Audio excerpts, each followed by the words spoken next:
Hello students, welcome back to new lecture. इस lecture में हम देख रहे हैं स्क्रीन पे हमारे सामने एक क्वेश्चन है। ये एक रिंग दिया हुआ है हमको और इसके सरकमफ्रेंस पे क्यू चार्ज डिस्ट्रीब्यूटेड है। ये सरकमफ्रेंस आप देख रहे हैं, सरकमफ्रेंस पे क्यू चार्ज डिस्ट्रीब्यूटेड है। पॉजिटिव क्यू चार्ज जो है वो टोटली डिस्ट्रीब्यूटेड है। ओके, और ये क्या है? ये एक सेगमेंट है, एक स्मॉल सेगमेंट है। इस सेगमेंट में, ये सेगमेंट हमने इस रिंग में से काट के निकाला है क्योंकि टोटल रिंग में क्यू चार्ज डिस्ट्रीब्यूटेड है और ये स्मॉल सेगमेंट पे डी क्यू चार्ज। ऐसा हमने क्यों किया है? क्योंकि यहाँ क्वेश्चन की डिमांड है। क्वेश्चन में बोला गया है कि we need to find out increment in the tension, क्योंकि ऑब्वियस सी बात है इसके सेंटर पे प्लस क्यू नॉट चार्ज रखा हुआ है और ये प्लस क्यू नॉट चार्ज इस रिंग पे रखे हुए सभी पॉजिटिव चार्ज को रिपल करेगा, तो रिंग जो है वो फैलने की कोशिश करेगी, बड़ी होने की कोशिश करेगी, तो उसके सरकमफ्रेंस में एक टेंशन आ जाएगी। ठीक है ना? तो वो टेंशन का इंक्रीमेंटल टेंशन हमें कैलकुलेट करना है, ये हमारा टास्क है। ओके, तो देखते हैं इसे हम लोग कैसे सॉल्व करेंगे। इसके लिए मैंने एक small segment D L length का कंसिडर किया है जिसपे चार्ज है डी क्यू और ये रिंग का सेंटर है जिसपे क्यू नॉट चार्ज रखा हुआ है एज यूजुअल। तो ये क्यू नॉट क्या करेगा, इस सेगमेंट पे अप साइड को एक फोर्स लगाएगा डी क्यू पे, डी क्यू चार्ज पे अप साइड को इलेक्ट्रोस्टैटिक फोर्स, और इसको बैलेंस करेगा इसका जो डेल्टा टी सेगमेंट है। ये जो टेंशन है इसका, इसके कंपोनेंट इसको बैलेंस करेंगे। देखिए कैसे कंपोनेंट होंगे। ये डी थीटा बाई टू है तो अल्टरनेट से ये भी डी थीटा बाई टू होगा। क्लियर है ना? अगर ये डी थीटा बाई टू है तो ये कितना हो जाएगा? ये हो जाएगा delta T sine of D theta by two. Exactly same way ये वाला कंपोनेंट भी हो जाएगा delta T sine of D theta by two. ये हो जाएगा delta T cos of D theta by to.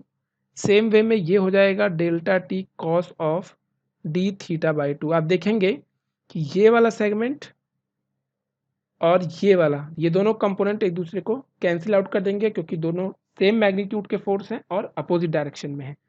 और यहाँ पे ये दोनों वर्टिकल एक दूसरे को बैलेंस करेंगे, तो इसको बैलेंस कर देते हैं हम लोग। तो इलेक्ट्रोस्टैटिक फोर्स, ठीक है ना, इलेक्ट्रोस्टैटिक फोर्स नहीं, यहाँ से शुरू करते हैं। 2t sine of delta theta d theta, sorry delta theta नहीं है ये, this is d theta sine of D theta by two, क्योंकि हमको मालूम है कि ये लेफ्ट वाला एक है और एक राइट वाला है, दोनों मिलके टू टाइम्स हो जाएंगे। ठीक है ना? It is two times of delta T. Okay, sine d theta by two is balance by electrostatic force. और इलेक्ट्रोस्टैटिक फोर्स क्या होता है? ये हो जाएगा के, दो चार्ज है हमारे पास, एक तो क्यू नॉट है जो सेंटर पे रखा है, दूसरा डी क्यू है जो कि लेंथ पे डिस्ट्रीब्यूटेड है, स्मॉल लेंथ डी एल पे, और डिवाइड बाई दोनों के बीच का सेपरेशन का स्क्वायर, ये कूलम्स लॉ। फाइन, अब हम डी क्यू सॉल्व करने की कोशिश करते हैं कि डी क्यू कितना आएगा। तो मैं आपको बता देता हूँ कि यहाँ पे एक हम लोग बिल्कुल देसी तरीका यूज़ करेंगे। जस्ट सपोज दैट, यहाँ पे सोचो, यहाँ पे एक लाइन बना देते हैं, इसकी राइट साइड में हम ये तरीका यूज़ करेंगे। सोचो अगर यहाँ पे, अगर हमारे पास टोटल 2 पाई आर जो कि सरकमफ्रेंस है, टोटल 2 पाई आर लेंथ पे चार्ज है वो क्यू चार्ज है, तो यूनिट लेंथ पे कितना चार्ज होगा? Q by 2 pi r charge होगा। हमको कितनी लेंथ की इंपॉर्टेंट है? डीएल लेंथ की जरूरत है हमको। तो डीएल लेंथ पे कितना चार्ज होगा? डीएल लेंथ पे चार्ज होगा Q divided by 2 pi r into d l, और इसी चार्ज को हम कहते हैं डी क्यू, क्योंकि हमको मालूम है कि डी एल लेंथ पे जो चार्ज है वो डी क्यू चार्ज है। यानी डी क्यू का जो आंसर ये आया है, ये आंसर हम लोग यहाँ पे यूज कर लेते हैं। तो देखिए कितना आएगा, 2 delta T sine of D theta by two is equal to K Q naught by are square. तो एज यूजल लिख देता हूँ मैं यहाँ पे, और डी क्यू की जगह लिख दूंगा Q by 2 pi r into d l. Okay, अब देखिए नेक्स्ट स्टेप में हम लोग क्या करने वाले हैं। ये जो सेगमेंट मैंने लिया है डी थीटा, इसी को मैंने दो पार्ट में ब्रेक किया है, डी थीटा बाई टू और डी थीटा बाई टू। हम सेगमेंट जितना स्मॉल लेते हैं हमारा आंसर उतना ही एक्यूरेट आता है। बात समझ में आई? उतना ही एक्यूरेट आता है। तो इसका मतलब क्या है? इसका मतलब ये है, इसको यहाँ से हटा देते हैं, इसकी ज़रूरत नहीं है हमें। देखिए इसका मतलब तो कुछ ये है, सॉरी इसको थोड़ा स्ट्रेट खींचते हैं हम लोग।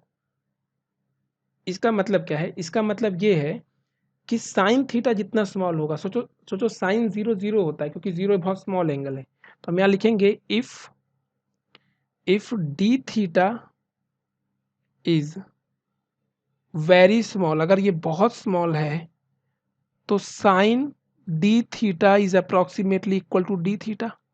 ये जैसे हम यूज़ करते हैं मैथमेटिक्स करते वक्त, फिजिक्स में बहुत बार ऐसा एज्यूम करते हैं हम लोग। तो इसका मतलब sine d theta by two is approximately equal to d theta by two. तो हम इसको लिख सकते हैं two delta T d theta by two, directly लिख लेते हैं इसको हम लोग, इज इक्वल टू, ये अपने पास आ गया के Q naught divided by are square, और यहाँ पे कितना है, यहाँ पे है 2 पाई आर, ये भी है हमारे पास, ध्यान रहे। अब यहाँ डी एल बचता है, डी एल को मैं क्या लिख सकता हूँ, डी एल को क्या लिख सकता हूँ, देखिए हम जानते हैं कि S is equal to r theta होता है, सरकमफ्रेंस की लेंथ आर थीटा होती है जहाँ पे आर जो होता है वो सर्कल का रेडियस होता है, और थीटा जो होता है वो सर्कल सेंटर पे जितना एंगल बनाता है। तो अभी हमारे पास सरकमफ्रेंस कितना अवेलेबल है, डी एल अवेलेबल है, तो यहाँ लिखता हूँ डी एल, रेडियस आर है, थीटा कितना है हमारे पास, थीटा है हमारे पास डी थीटा, क्योंकि ये जो सेगमेंट है ये सेंटर पे डी थीटा एंगल बना रहा है। क्लियर है ना, इसका मतलब ये हो गया कि मैं ये डी एल की वैल्यू यहाँ यूज़ कर लेता हूँ, कितना है वो है आर डी थीटा। तो आप देख सकते हैं इस वाले आर से ये कैंसिल हो गया, इस वाले डी थीटा से ये डी थीटा कैंसिल हो गया, तो हमको वैल्यू क्या मिलती है, हम और इस वाले 2 से ये 2 भी कैंसिल हो गया। ठीक है, तो इसका मतलब हम डायरेक्ट अब डेल्टा टी लिख सकते हैं, जो कि हमारा टास्क है। तो आप देखेंगे कि आपको डेल्टा टी मिलेगा, कितना वैल्यू है डेल्टा टी की, ये वैल्यू है के Q naught divided by 2 pi r square, ये वैल्यू है। ठीक है ना, यही हमें एक्चुअल में कैलकुलेट करना था, जो हमारा इस क्वेश्चन का टास्क था। बात समझ में आई। ऐसा हमने मैकेनिक्स में भी किया है 11th क्लास में, फ्रिक्शन वाले चैप्टर में, जब रोप का अपना खुद का मास होता है तो उसमें पूछा जाता है कि रोप में कितना टेंशन आएगा, इंक्रीमेंटल टेंशन। ठीक है ना, तो ये हमारा आंसर है। ठीक है बच्चों, मिलते हैं हम लोग नेक्स्ट वीडियो में एक लास्ट क्वेश्चन के साथ। ओके, वो वीडियो भी मैं आज ही अपलोड कर दूंगा, दोनों वीडियो एक साथ ही अपलोड हो जाएंगी, लेक्चर 16 और 17। मैं जानता हूँ बहुत टाइम से हम लोग क्वेश्चन क्वेश्चन क्वेश्चन किए जा रहे हैं, ठीक है, लेकिन मैं एक ही वीडियो में 4-5 क्वेश्चन करा के वीडियो को 2 घंटे की नहीं बनाना चाहता। ओके, स्मॉल वीडियो रहेगी, आपको इंटरेस्ट आएगा। मिलते हैं हम लोग नेक्स्ट वीडियो में, तब तक के लिए बाय एंड टेक केयर।